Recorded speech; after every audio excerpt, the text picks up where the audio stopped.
Hey guys, Joe here. We're going to take a look at another one of my Gobot figures from the Bandai Popy line. This is the Machine Robo series MR-41. Now this was a line of robots that was released in North America beginning in 1983 as part of Tonka Gobots and Rock Lord series. Obviously these are Machine Robos consisting of small toy robots which transform into Earth vehicles comparable to what would normally be sized as like matchbox size in terms of dimensions. So this is MR-41.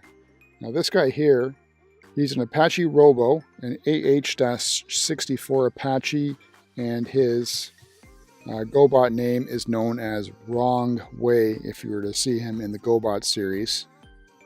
Now, the helicopter is actually an American one. It's a twin turboshaft attack helicopter with a tail wheel type landing gear arrangement and a tandem cockpit for a crew of 2. And without further ado, let's get this box open and let's see what's on the inside. Okay, now that we got him open, you can see this guy is missing a few things, unfortunately. First off, I'm missing the little styrofoam cover for this container that he sits in. You can see the back of it's marked MR-41, which is nice. I mean, this is legit. But unfortunately, I wish I had the cover on it. And you can see he sits in there quite nicely. The propeller sits on top. It does spin if you hold it by the bottom part, which is nice. And now that we've got him out of the box here, let's take a look at him and see what details we like and don't like about him. Okay, now that he's out of the styrofoam, you can see he does stand very well, even on this little blanket, though there are issues with figures with its design of being a little bit floppy, especially, you know, figures that are 20, 30 years old. He doesn't have a lot of kibble on his back. My guy, his head is a little bit loose, but I think that's just due to the... I'm not sure why they use this little toggle switch on the back to slide the head up and down. I would have preferred a flip head. Prevents a lot less issues like this over time where through use or through manufacturing it just becomes a little bit floppy. What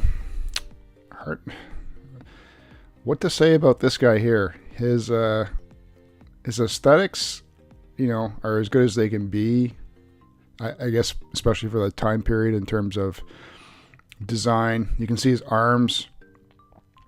They do hold their position. There's a lot of movement to them, though there is no flexibility in terms of elbow joints or wrist joints or even signs of a hand, actually. As you can see, the end of his arms are, where his hands are just the rudder fins of the helicopter. But design deficiencies are pretty common with figures like this. Alright, without further ado, let's transform him to his helicopter mode and see what he looks like there. So you either push down the head or have it flop in. You lift up his little chest plate there, and we're going to twist his legs around like so. Mine are still fairly tight, twist-wise anyway. And then you're going to fold up the cockpit into, or the bottom of his legs to form the cockpit, I should say, like that. His arms, you're going to lift above where his head used to be, and you twist and rotate around and fold them in. And actually, the good thing with this is there's little clip pegs at the bottom or at the back, so it does hold together quite nicely. Unfortunately, with mine, once you set them down, you can see the issues with there not being any clips or pegs to snap into with the cockpit. That one side of mine, just due to the weight of the wheel on the ground, pushes it up. But the blade, it gets inserted like so, and if you hold it, it looks good. The little peg at the bottom where his head is actually one of the support things, so that's kind of nice. But you know, overall, just standing there and looking at it, it's nice. The only issue with this, and my only gripe really, is the sort of floppiness that comes with it due to age. But it is what it is. Like, I think for a Gobot design of that year, they did a good job with what they could do with it. Obviously, they kept everything to a minimum in terms of flexibility or maneuverability of what joints or what other options the figure has. But I think for a kid for that time period, you would have been extremely happy with this. I'd love to find another version of this guy, or actually a new one of him anyway, to replace this guy.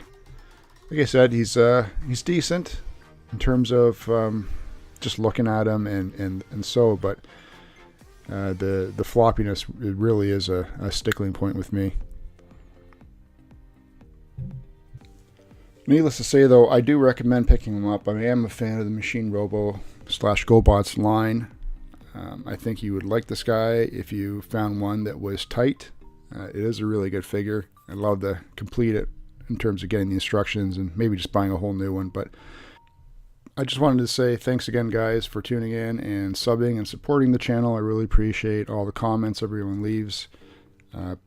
As always, please remember to like, comment, subscribe, and share everything. And you can find me on Twitter at ACDecepticon, and I'm on Instagram at MyLifeInCollecting.